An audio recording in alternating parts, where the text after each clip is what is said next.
So, now with your linebackers. Again, it doesn't make a difference what you teach. We teach pretty much avoid. Our linebackers are fairly small and quick. We really don't want them taking on anything in the hole. They're going to get splattered. And the old technique was, okay, we want you to roll the guy up, or we want you to make sure you pick an edge and get to the outside. What I love about this with our linebackers is they can go through all their shed drills and whatever they want to do. So we have them lined up. We'll have an offensive line lined up. They pick their targets and they know where they got to go. Ball goes this way. First guy's going to attack. He attacks the outside shoulder. We make sure that we're going to be able to see where his head position is, everything else. Next guy's going to be the bubble guy. He's going to be the one that comes up and cleans up. And then we've got a guy on the backside for cutback.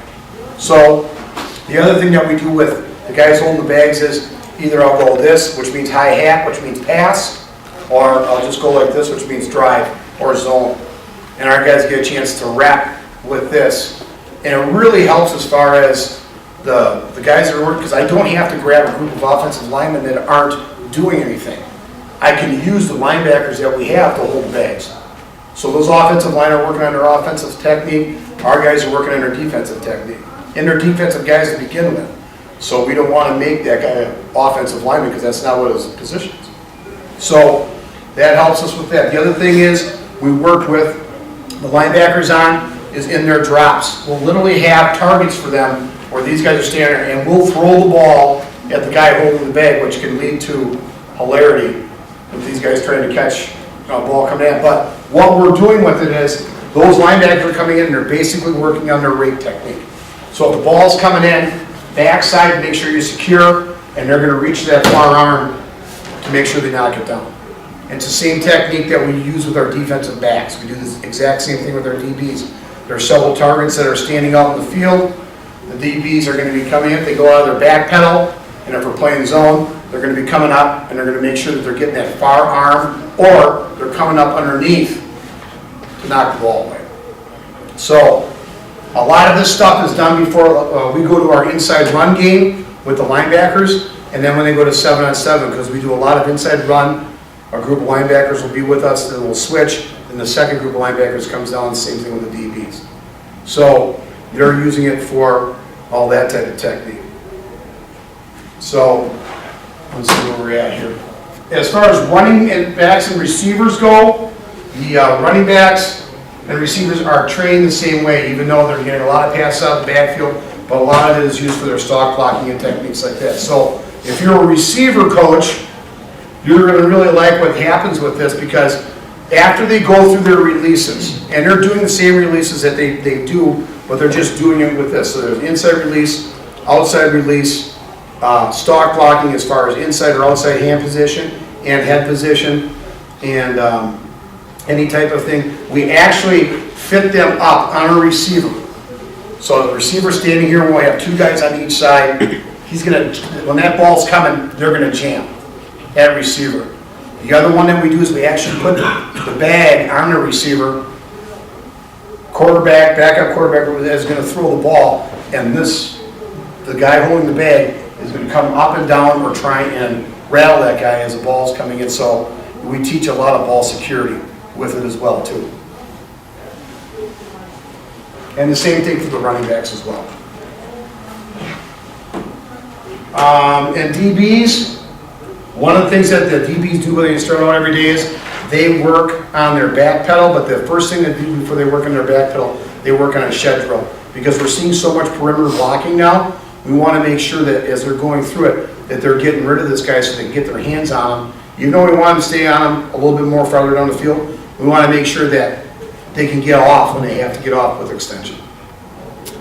So, any questions at all so far? The other one we use with our DBs, they use these. So they don't keep them attached, but they use them for either back pedal for their hand fighting. So as the DB is coming out of his back pedal, the guy makes a break, he comes in, he can either jam, but as the ball's coming in, he can still do his rake technique on the backside. Now obviously we want him to catch the ball if they're in position, but the main thing we want him to do is not hold. So, because you're always going to end up getting a holding call. It's not the NFL where it's a spot fall, but we still don't want to give up any yardage on a 3rd and long. So, There is a ton of video on our website as well as YouTube. You can go in. A lot of it was filmed at Next Level down at Pewaukee, where JJ trains. You can see a lot of that video that's on there.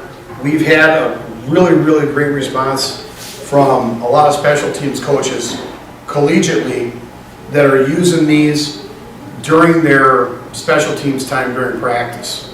Because it gives them, instead of a guy just standing there, it actually gives them a chance to go a little bit closer to full speed and get those reps that they need.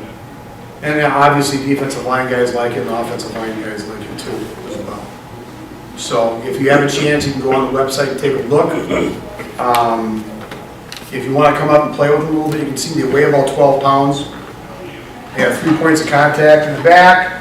So a lot of times I'll just grab one and I'm watching because I know what I want to do with my guys as far as making sure that they're working that edge and that they're being extremely violent with their hands. So, Obviously, one of those, for all the positions, if you had just one of those, that you'd be fighting over it. So what's the optimum amount of? I think 4. We've got 6 at Greenfield. Well, I work for the company, so we've got a couple with all of the shoulder pads, and then we have 4 with the pads. And I would probably venture a guess that we're probably going to order a couple more. I think 4 is a great number because you've got 2 on offense and 2 on defense. And if you're communicating well enough with your guys, I don't use mine until the offensive linemen are done, but I also have a couple more pads that I can use. And a lot of the stuff that we do is I'll grab 2 pads and then the linebacker will, hey Pat, I need those pads, now. So then we do a lot of sharing. So I think 4 is great, 2 on each side of the ball. To me, that's the right number. Obviously, more the merrier, but the big thing that we do is we use them during our team time. So we'll identify if we've got 3 on offense and 3 on defense, those 3 linemen are going to have those pads, especially if we're seeing a 3-man front and stuff like that. Because as far as the linebackers and stuff going team, it's more important for our defensive linemen to get a feel of what's in front of them, and for the offensive linemen too as well, as far as them sliding off on their chips and their traps. So I think 4, you're in a good position. And then with the muzzles, the other thing that I like about this is we got guys using them in the off season, and I had kind of alluded to this before. You got 7-on-7, you got all sorts of type of stuff for your perimeter guys. Our line guys really don't have anything. So I don't coach them. These things are in the weight room. They grab them and they know what to do with them. And it's really, before we even start to practice, there's about a 15-20 minute session where the kickers are warming up, quarterbacks are warming up. These guys will grab the pads and they'll just go through their hand fighting stuff. So they're working their moves, and it's nice because, I'm a big proponent of using martial arts and all that type of stuff. We introduce our kids to a lot of taekwondo, judo, boxing. There's a lot of stuff that we use in the off season that they're working their hands and their hips all the time. This allows them to do that without hurting another kid. So, which is the main goal. The other thing is with the WI putting in, what is it now, 60 minutes of contact per week? Is that what, is it 20 minutes per day or something like that? Or I believe it's 60 minutes a week. So you've got our practices, Monday is an install day, basically Tuesday, Wednesday are work days, Thursday's pregame, and then Friday we go. So a lot of our stuff using these does not constitute as contact. So you have a limited contact by using pads.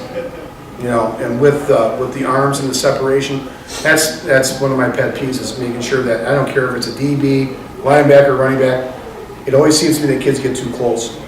These right away has that natural boundary for separation for them. So, I can remember still, you have to walk up to the pad and you put your arm on the pad to make sure that you're far enough away.